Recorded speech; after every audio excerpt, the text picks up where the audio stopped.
ఎవరైనా దారి మాత్రమే చెప్పగలరు, చూపించగలరు.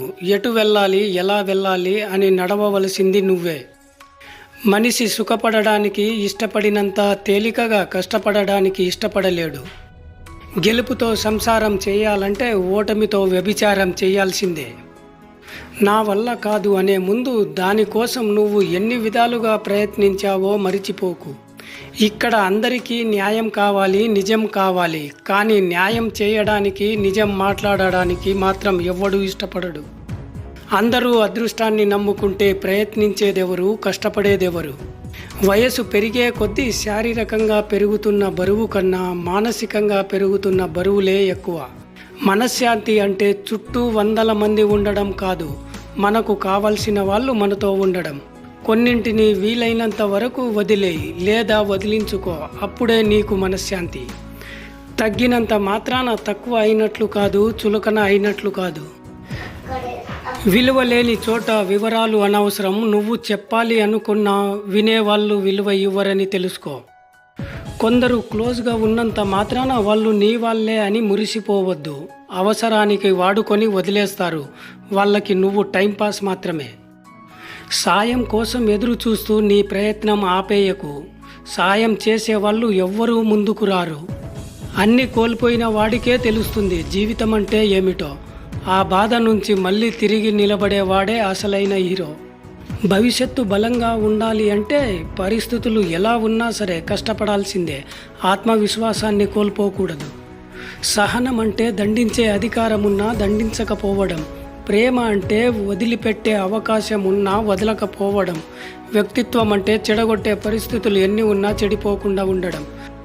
చదువుకొని నేర్చుకున్న అక్షరం, కష్టపడి నేర్చుకున్న పని జీవితంలో ఎప్పటికైనా నిన్ను ఉన్నంత స్థాయికి చేర్చుతాయి. ప్రతి క్షణం నీకు ఛాలెంజ్ విసిరేవాళ్ళు, గుణపాఠాలు నేర్పేవాళ్ళు నీ చుట్టూ ఉండేలా చూసుకో. అప్పుడే నిన్ను నువ్వు నిరూపించుకోగలవు. మధ్యతరగతి కుటుంబాలలో లైఫ్ అస్సలు బోర్ కొట్టదు. ఎందుకంటే ఎప్పుడు ఏదో ఒక సమస్యలతో జీవితం సగం ముగుస్తుంది.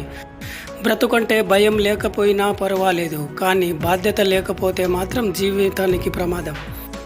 కొన్నిసార్లు ఒంటరిగా ఉండడమే మంచిదనిపిస్తుంది. ఎవరి మాటలకు బాధపడాల్సిన అవసరం లేదు. మన కారణంగా ఎవరూ బాధపడనక్కర్లేదు. అవతలి వారికి మంచి చెప్పే ముందు నువ్వు ఎంత మంచిగా ఉన్నావో తెలుసుకొని మాట్లాడు. ఈ లోకంలో తప్పుడు పనులు చేసి పాడైన వాళ్ళకన్నా చెప్పుడు మాటలు విని చెడిపోయిన వాళ్ళే ఎక్కువ. డబ్బుతో కొనే వస్తువులను కొనడం మంచిదే, కానీ డబ్బుతో కొనలేని వస్తువులను పోగొట్టుకోవడం మాత్రం మంచిది కాదు.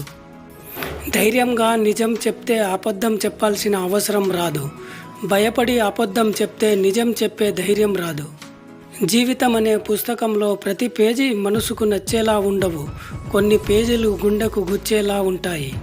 నమ్మకాన్ని అమ్మకానికి పెడితే ఎంతకు పోతుందో తెలియదు, కానీ అది పోగొట్టుకుంటే మాత్రం తిరిగి పొందడానికి ఒక జీవితకాలం సరిపోదు.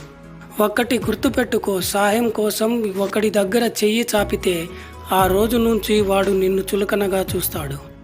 అడుగుతున్నారు కదా అని అన్నీ చెప్పుకోకు. నీ రహస్యం నువ్వే దాచుకోకపోతే వాళ్ళు ఎలా దాచుకుంటారు? నీ బలం గురించి నీకంటే ఎవరికీ బాగా తెలుసు. ఎవడో ఏదో అన్నాడని వెనుకడుగు వేయకు.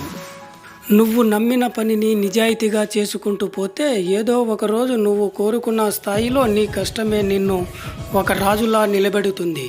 నీ ఓపిక, సహనమే దానికి పెట్టుబడి. రేపటి జీవితానికి నమ్మకం లేదు. అందుకే ఈరోజు దొరికే ప్రతి చిన్న సంతోషాన్ని కూడా వదులుకోకు. జీవితంలో ఈ 4 విషయాలు గుర్తుపెట్టుకో. చేసే పని ఎవరికీ చెప్పకు. ఇచ్చిన మాట తప్పకు. నమ్మించి ఎవరిని మోసం చేయకు. మన అనే వాళ్ళను విడిచిపెట్టకు. డబ్బును బట్టి, స్థాయిని బట్టి ఎప్పుడూ గర్వపడకు. ఎందుకంటే జీవితం చదరంగం లాంటిది. ఆట ముగిశాక రాజు, భటుడు చేరాల్సింది ఒకే పెట్టెలోకి.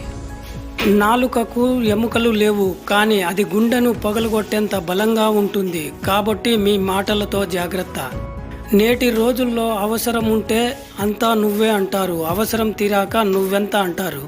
గుర్తుపెట్టుకో మిత్రమా, సలహాలు ఊరికే రావు. వీలైతే ఒక లైక్ ఖర్చు చేయొచ్చుగా.